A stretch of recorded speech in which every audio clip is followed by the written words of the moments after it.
Good morning, everyone. I'm Kevin Allen, and this is the Laidlaw and Allen Report. We come to you twice a week to talk all things hockey. I hope everyone had a tremendous holiday. Of course, I'm joined by my usual podcast partner, former NHL defenseman Tom Laidlaw, who played for many years with the New York Rangers and Los Angeles Kings. And Tom, since we've been away, a lot has happened. We're moving closer to training camp, but all of a sudden, all those players out there who didn't seem like they had a chair when the music halted. I'm not going to say it stopped because we knew it was going to continue again at some point. But now the music's starting to play again. We're getting ready to play. Some teams got bargains. Some teams cleared up their cap situation. We'll talk about them. But where I want to start is on a team that you and I might have a little bit of a disagreement about what's happening in St. Louis. Now, Mike Hoffman has signed a tryout contract. That's right. One of the most prominent free agents in the marketplace is it's not really a contract. It's just a tryout agreement where you're going to go and play. And what do you think's going on there, Tom? Well, I know you're right. We're going to disagree, and I like that when we disagree. But so for me, there's no preseason games this year. So typically, like when I was an agent, if I had a player go into a team, it was like, okay, either this team thinks that maybe he can play, they want to take a look at him, or they're not really too certain. But it's largely based on being able to play for the player. Now you can play in some preseason games, but this year there's not going to be any preseason games. So I'm kind of, my feeling is, are they interested in signing Hoffman? They disagree on the amount of money, but they want the player in their training camp. They don't want to lose him. So they say, okay, come on into training camp, show what you can do. Although I don't know how practice is going to change your mind on the player. So I looked at it, as kind of odd. I know you have a different theory on it, but I just think, to me, it's like, he's been sitting here for so long, and maybe he thinks he's worth more than what teams want to pay him. And he said, okay, come on in, let's see what you can do. So that's my theory.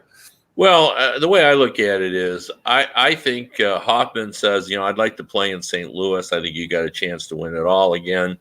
And Doug Armstrong said, look, I need another scorer because Tarasenko is going to be out for a while. But I don't have the cap space to pay you right now. I need some time. And so if you want to come in and on a PTO agreement and see what happens while I work this out, I'm pretty sure we'll be able to sign you. Now, you could be right. I was looking for more of an argument. Now that I hear you say that to me, it does make a lot of sense. Yeah.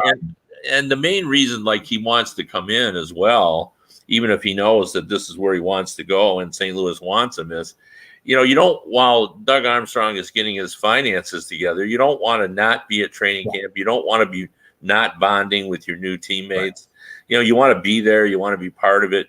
So if they're pretty certain this is going to work out, if, Doug Armstrong can get the financial aspect squared away, and maybe, that requires some work. In the old days, you could say, well, you'll figure something out. Right. And, we're going to talk about a team, the Tampa Bay, that had to work real hard to figure something out.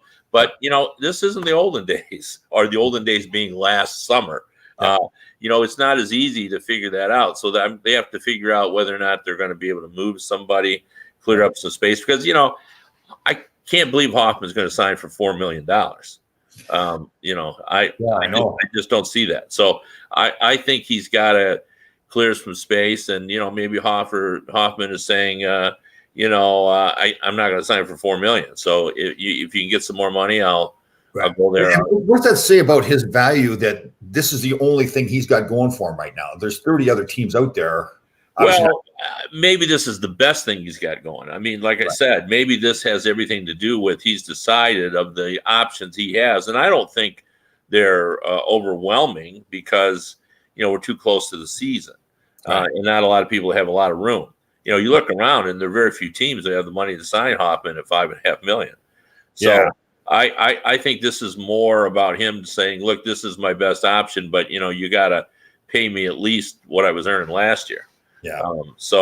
I think this was a creative way to get it going. And, I wanted to bring this up too, as part of all this. I think Doug Armstrong never really gets enough credit for his kind of aura as a general manager. Like, you look around the league, and normally when we think of auras, we think of players, particularly goalies. Patrick Waugh had an aura when you played. Duer had an aura. Today, I think Vasilevsky and Carey Price have auras. Yep. Everybody said when they in Pittsburgh when the Penguins were going to have to face the Montreal in the playoffs, all the fan base goes, "Oh man, we're done," because there's Carey Price. Yeah. Carey Price hasn't won the Stanley Cup. No, but there's a fear factor there. There's thing. Well, I think general managers develop an aura too.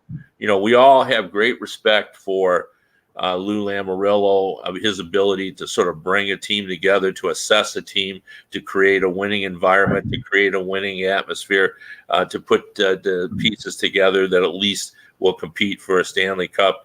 There are other general managers too. Jimmy Rutherford is known as one of the top traders in the league. No matter what his cap situation is, he figures out a way to make deals. David Poile's longevity gives something. Well, Armstrong's won a Stanley Cup. Yeah, and he's had very competitive teams. He's been around the block a little bit. When he talks about the game, I think everybody goes, "Wow, that's he's on top of things there." But I don't think he gets enough credit, even after they won. Didn't he win the Stanley Cup in Dallas as well? Was he the GM there when they won? He was. It wasn't the GM. I think he was the assistant then. So. That's right. Yeah. No, I'm with you. I agree. And deal with him as an agent. They did. He was a great guy too. He was really a straight shooter, but he was. He was tough. He really does a good job.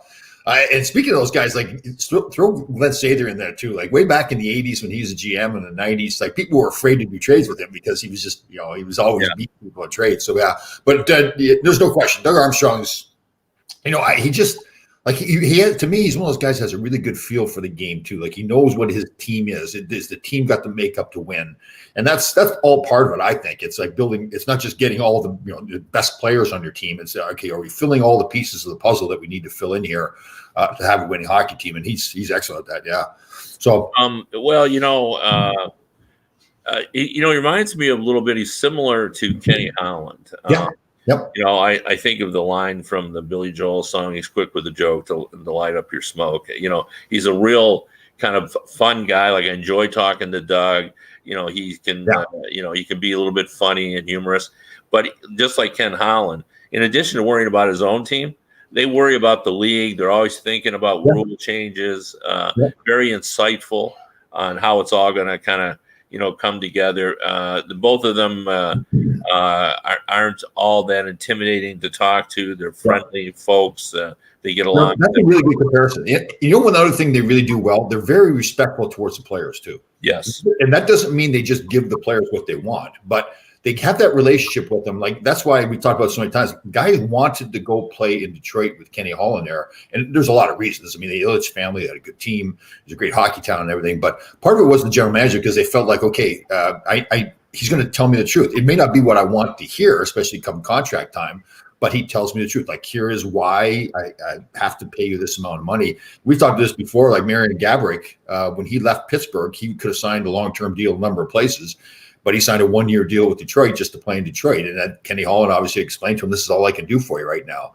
When Dallas Drake was let go by St. Louis and I was representing him, he said to me very clearly, he's get me to Detroit and don't F it up. Like he wanted to finish here in Detroit. They didn't want to cup there. So, and Kenny Holland's just a huge part of that because guys really respected him a ton. So yeah, you're right.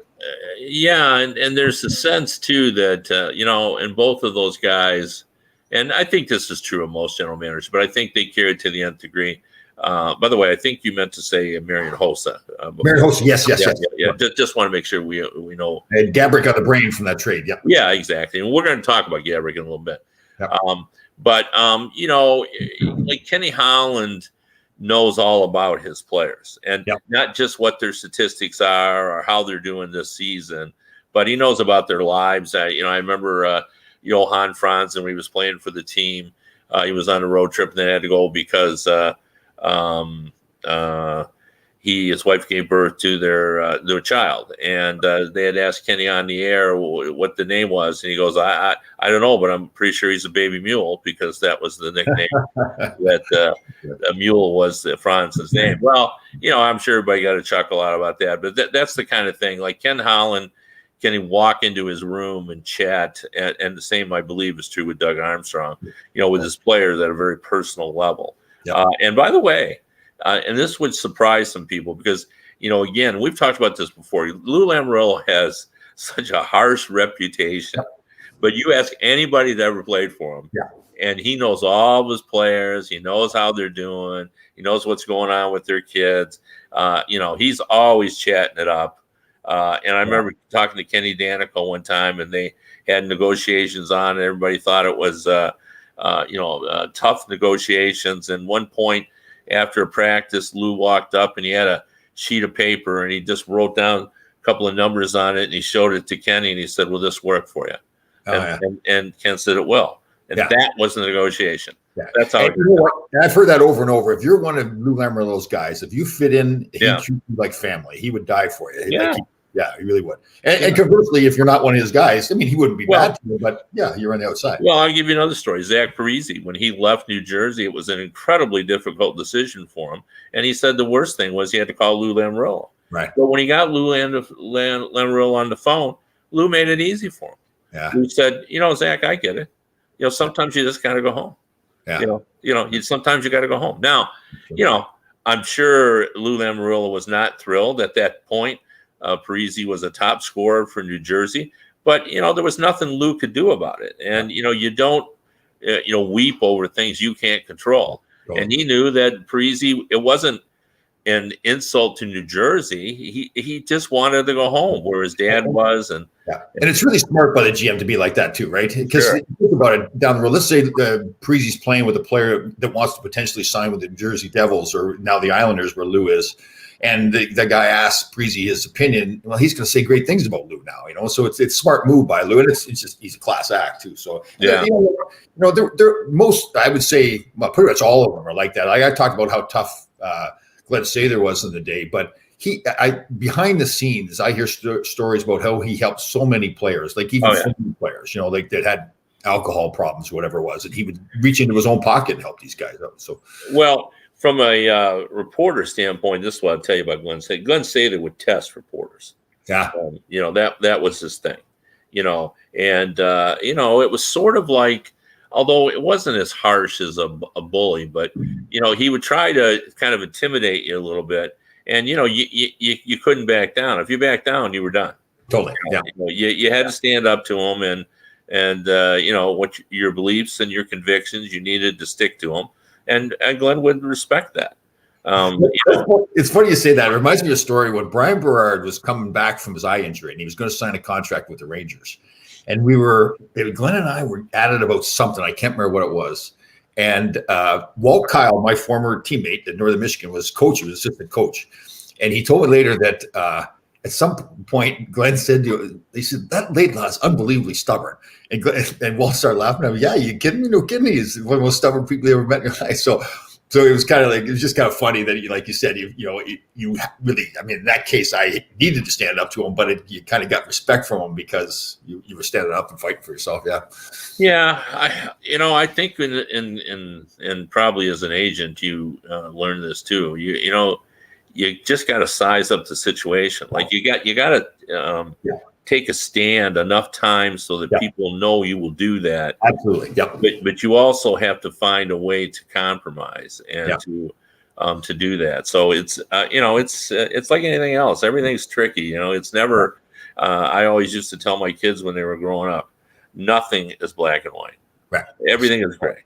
But that is everybody's perspective is different. Yeah. And that is very true, though. Once you've shown that you'll stand up for yourself, then it's easier now the next time to kind of compromise, right? Because now the guy isn't trying to take advantage of you because he knows that you've already. It's the same thing when you start playing in the NHL. If you show that you'll fight early on when you start in the National Hockey League, then if you don't fight, you don't have to fight all the time down the road because now everybody knows, okay, he's proven that he can do it. So yeah. Well, and the other key thing I always felt is honesty.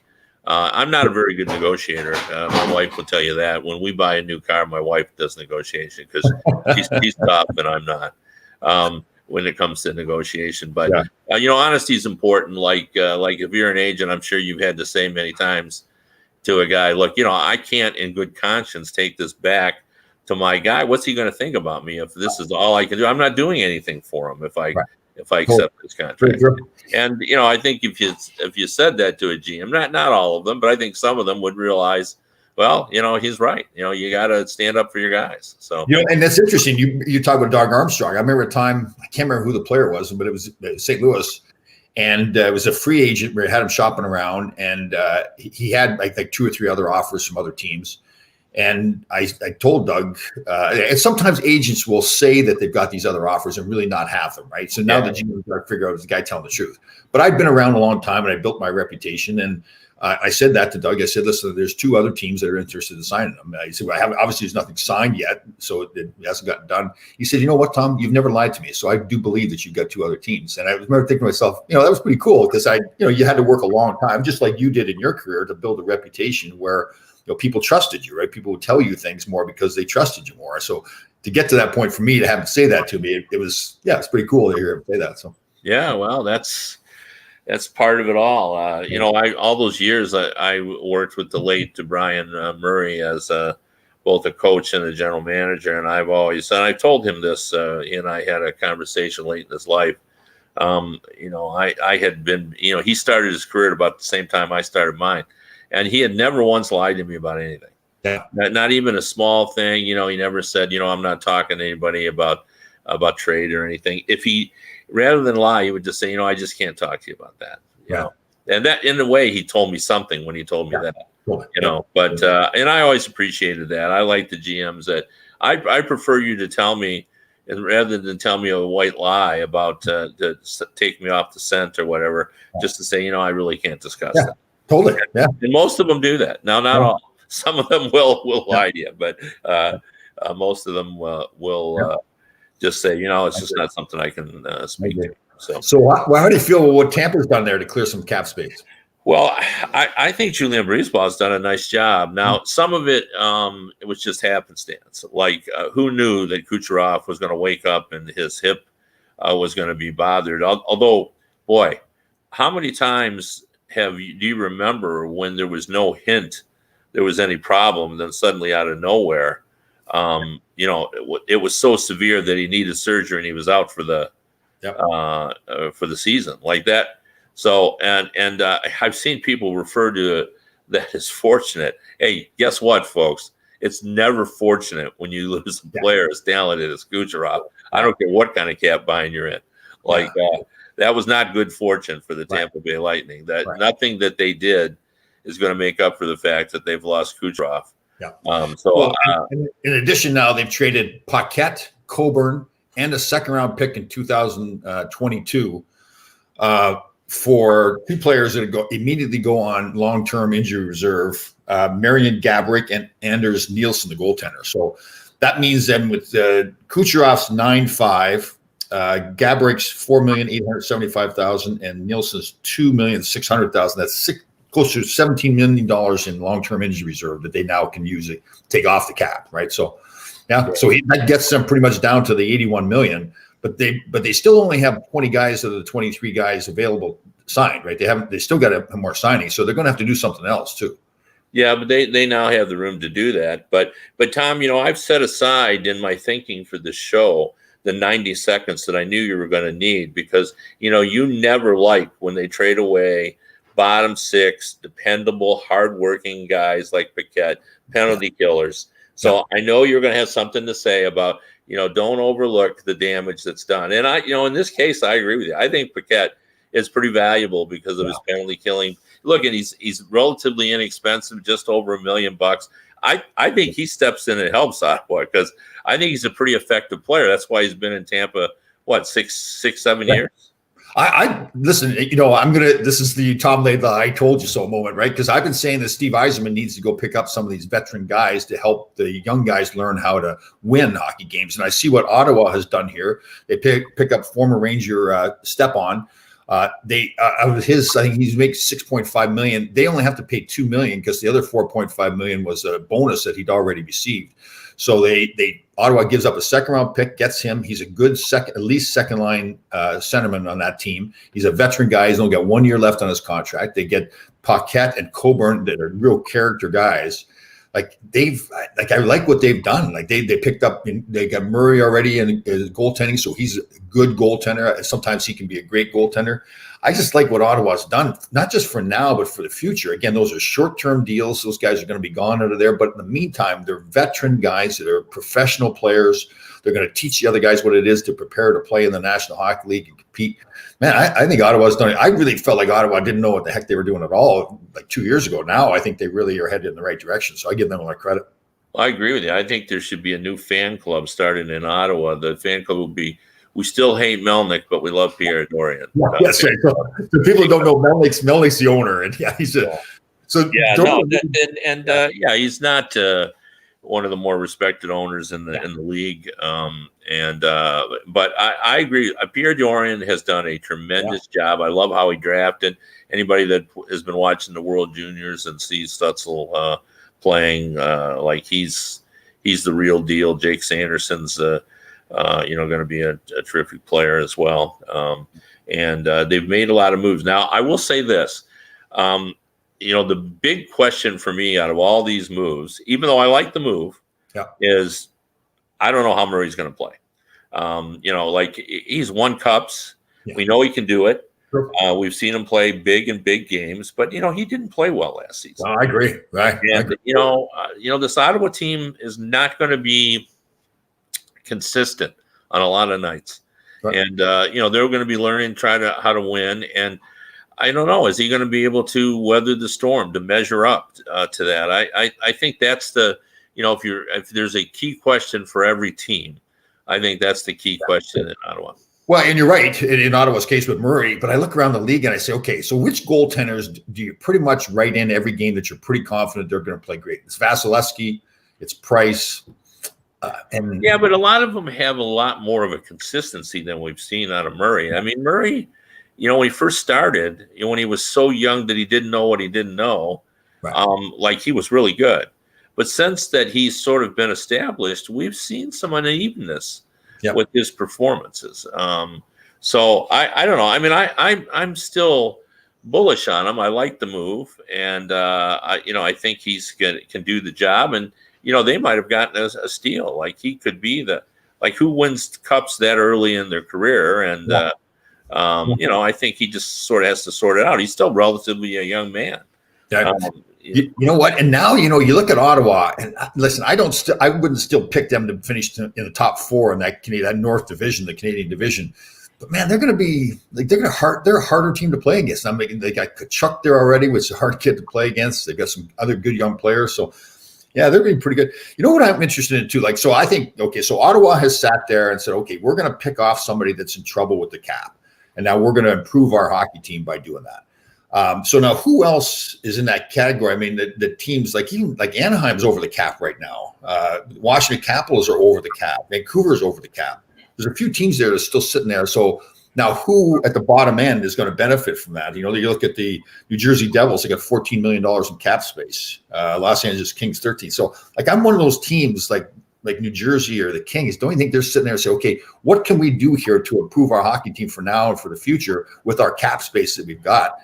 So there's still a lot of teams that have to get under the cap before the season gets started. So, yeah, no, and you're right. And there will be teams that will be calling up, the Devils, the Red Wings, Kings, and trying to sort all that out. And you think the whole thing then with all those other guys we talked about in Tampa, so that's all stopped because Tampa still needs to make room. They've got to sign 3 more guys. I mean, they've only got 20 guys in the roster. So, I mean, they still have to do something to get down. They don't have to do anything this year. You don't think so? No, I mean they got it. They got 17 million. That's enough to get 3 players. No, but they're not under the cap. That 17 million just got them down to the cap. Well, yeah. They've got room. Let's look at this again. So they'll be fine. Their projected cap hit was $97 million, right? So that's $16 million roughly over the cap. Now they're going to use that long-term injury reserve money to get them down to either just below or at the cap. Right. So they still need to make some more moves to sign all the guys they need to sign. Well, I mean, I think they're still going to look around, but I think they're fine now. I think that was the move they needed to make. And, Let me go see Tampa. Okay, so we got 97. I don't The way know. I had it figured it out is they were going to have 2 million plus. So So they're well, I guess, yeah, they 90 do. They don't have 2 million. I thought they had 2 million when they're done, and so, but they don't. All those guys are going to be cheap guys that they bring up. I don't think they'll go to 23. I think they'll be a 22 team. Yeah, but during the pandemic, where you run the risk of. Well, I think you'll play with 22, and then you'll carry the the reserves.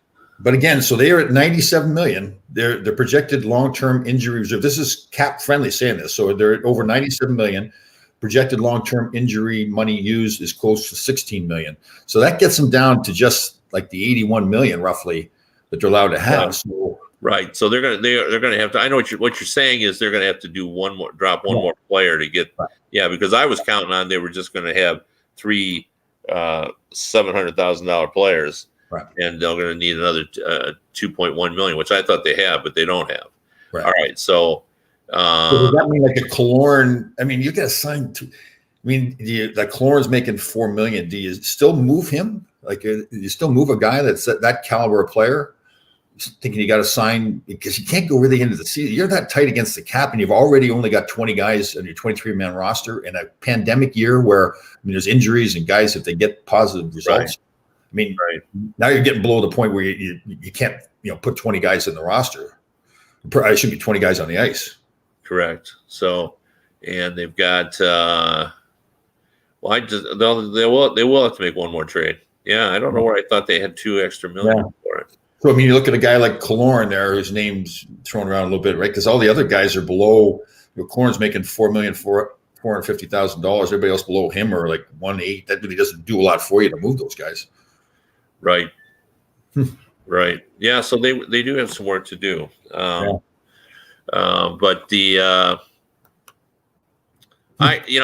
but like I said all along before, when I said I felt like Brisebois had a deal that he knew he could make, right? Yeah, and that he was waiting on, and I think this was it. Yeah, totally. Yeah. So he's done the big chunk of what he needs to do. Well, yeah, he's done it. Like now we're nickel and diming it because I think all along, like I don't think they expected they were going to get in the bidding war for Hoffman. They were going to, their bottom 2 or 3 guys were going to be, minimum salary type, players. But does Nashville not? I mean, Nashville's got cap space there. They've got Nashville's got what's over like $7.5 million of cap space. They weren't interested in Hoffman. I thought they were. Before, but because they went right out as soon as Hoffman. It was clear he was going to St. Louis. Right. They ended up getting Hala and bringing back Granlund, and I certainly didn't understand that. I had the feeling that that neither side thought that the Granlund experiment worked in Nashville. Yeah. Like I had heard that Granlund, didn't think he was a good fit there, and they didn't think he fit well either. So, and all suddenly he's back there. So we'll see how that goes, but. I don't know who the guy will be, but you're right. Someone will have to be moved to figure out a way to get those 2 or 3 extra guys. I like Columbus right now. Columbus is in a good spot. I like their team. They still got close to $10 million of cap space available too. So, man, they could do some things to make that team even better right now. Yeah, they still got to sign though. Who else they have to sign? They got 22 of their 23 guys. Do they have a big name player they need to sign? Unless he has signed him. I missed it over the holidays. Dubois, they got to sign. Oh, that's right. Yes. No, I don't think he got signed. No. Interesting. So that'll take up a big chunk of that. Yeah. To be sure. Yeah, he didn't get signed. No. Yeah.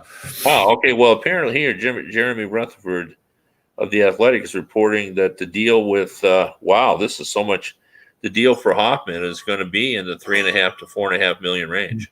Wow. Oof. Wow. Here's the thing, man, on a PTO, when he can still sign with another team. Like that's the thing. Yeah, but they're saying here that the reason to use the PTO is just to manage the LTR money. So I guess that's what The Athletic is reporting. So, yeah, I mean,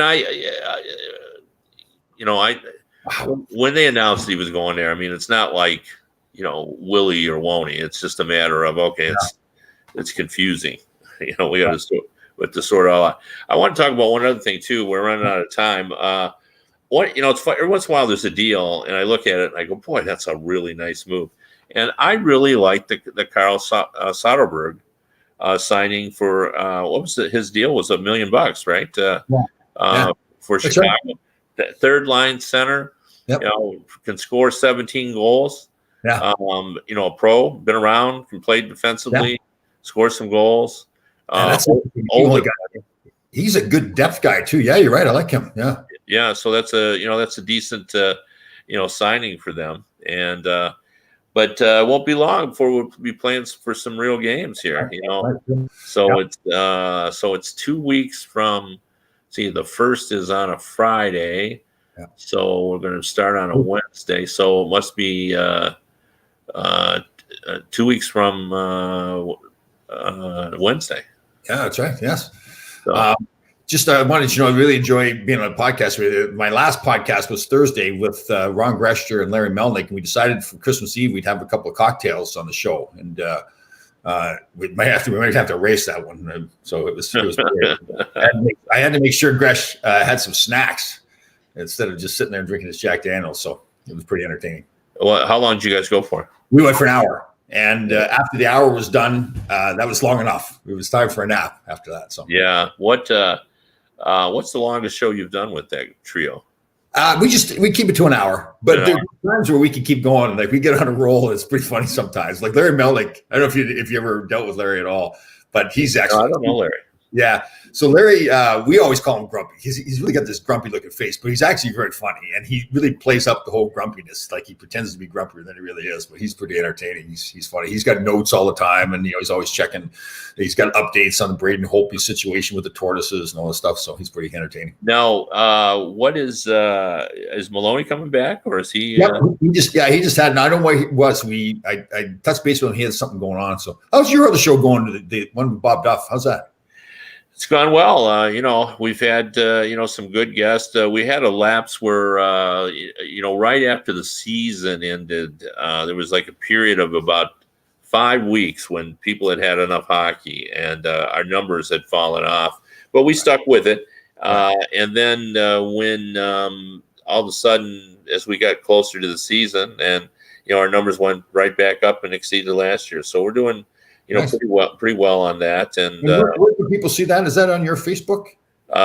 Yeah, for sure on my Twitter feed. If you go to my Twitter feed, we post that all on that, and you can see it on that. But we have a guest every show, and we have a lot of mainstream reporters. We have people who have written books and some NHL folks. We've had scouts on there to talk about the draft. So. Okay. And that's our objective for this show, Tom, is starting in the new year. We want to get some guests on. We might have an expansion of time, maybe to 40 minutes. We're still going to talk about that a little bit. We're also moving to a new site. Tom, why don't you fill in a little bit about that? Right. So a friend of ours put together on radio.co. So there's radio.com, and that's for all the radio stations, obviously. But this one, radio.co, is just online. And it's going to be all sports, 24 hours a day, all sports. And I'll get the exact title for you, but starting January 1st. So we're going to take all the sports shows, the hockey shows that I do, and put them on that network. We'll still have them on Facebook, just the same as we currently do, but it'll be another location that you can get a hold of too. And that'll just be the audio version of it. There won't be the video. So Ron Grescher won't be able to have his no hair jokes anymore. He's only got one joke that he uses. According to this, the more information is coming out, courtesy of Jeremy Rutherford. The Blues had to sign Mike Dunn and then get to the squared away on Tarasenko's long-term cap situation. So, and then we're going to get this all squared away with Hoffman. Well, Tarasenko's long-term obviously is enough to get them under the cap to then sign Hoffman. Right? Is that? Yeah, apparently. Yeah, I haven't looked at it that closely, and apparently, even when I do look at it, because I thought the Tampa Bay Lightning had the $2 million that they don't have. Yeah. What's $2 million among friends? Yeah, totally. It's nothing. It's like Yeah. your salary. It's like how much money you made every year there. Well, yeah, that's exactly right. I just remembered Bruce McNall saying one of my all-time favorite lines. He goes, "Million here, million there. Pretty soon, you're talking real money." So, so one of my all-time favorite Bruce McNall lines. Every year I try to keep in touch with Bruce. So I sent him a Merry Christmas. He got right back to me too. It was great to hear from him. So I know everybody's gone to prison, done his stuff, but he was fantastic to us and the Kings. And obviously he made his mistakes. And one of the best things was after he got out of prison, I contacted him, had a great conversation with him on the phone. And he was great. He said, "Listen, Tom, I did it. There's nobody else to blame. I screwed up. I got caught up on the whole thing." So he wasn't trying to make excuses or find some blame someplace else. He acknowledged what he did wrong and he paid his dues. So Yeah, he did. He was actually in prison. I would say prison in Milan is probably about, I don't know, 7 miles from my house. Oh, really? Yeah, Well, that's cool. yeah, right near Milan.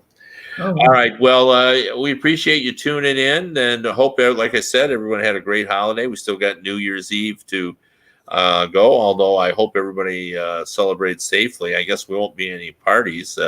Well, maybe some people will have parties. Yeah. I hope not.